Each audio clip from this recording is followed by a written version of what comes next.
अमित शाह कहते हैं by shares before 4 जून। 19 में नरेंद्र मोदी जी कहते हैं stock market will break records on June 4।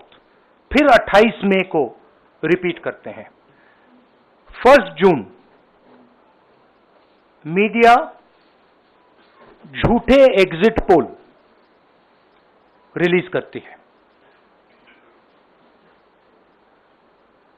BJP का ऑफिशियल जो इंटरनल सर्वे था वो उनको 220 सीट दे रहा था।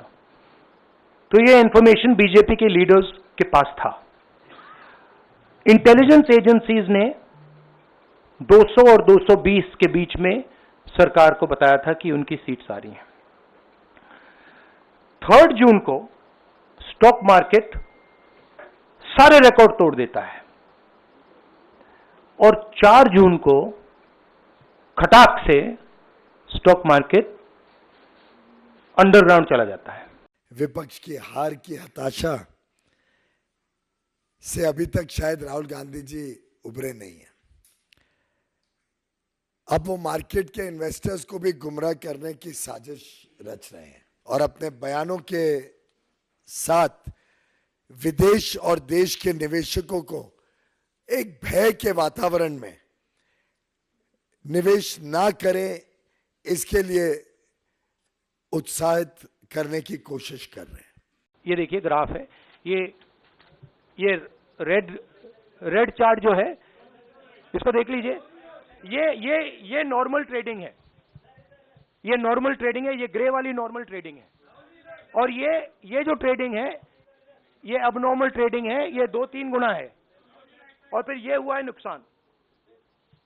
तो ये नरेंद्र मोदी जी और अमित शाह से मैं पूछ रहा हूं कि आप में इसमें आपका क्या रोल था, और रिटेल इन्वेस्टर्स के लिए पूछ रहा हूं, आपकी मदद करने के लिए पूछ रहा हूं। और इन्वेस्टिगेशन होगा तो आपके लिए होगा।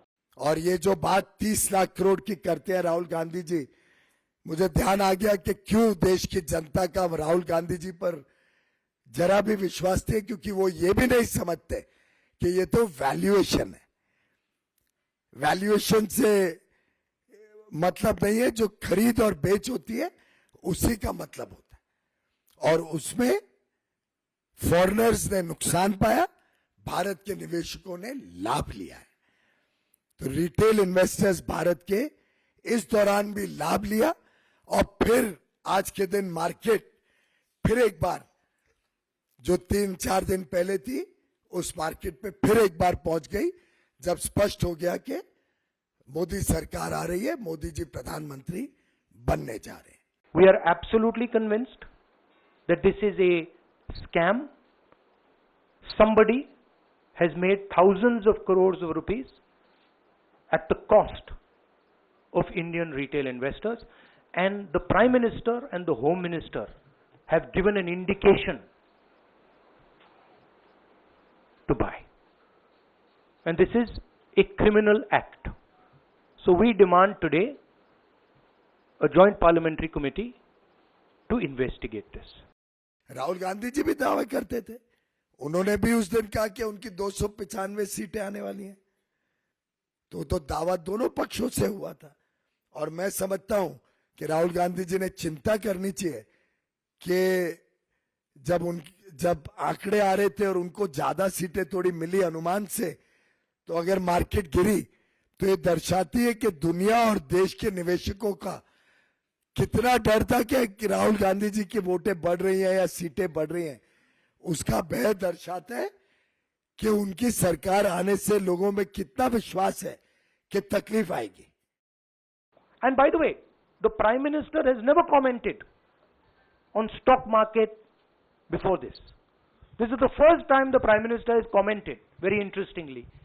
It is connected to the Adani issue, but this is a much broader issue. This is directly the Prime Minister of India, Home Minister, who are privy to data on actual election results, who have IB reports, who have their own data, who are advising retail investors to buy stock all reforms will continue. The country is poised for a bright future ahead. We are delighted that our allies are equally progressive, whether all our NDA allies are progressive parties. They support reform, they support what is good for the people of India, and they understand that the 10 years of the Modi government have taken the country to newer heights. They are confident that under his leadership, this country will continue to do better and better and become the world's third largest economy while continuing the growth that we are witnessing in the last few years. If you like the video, do like, comment, share and subscribe.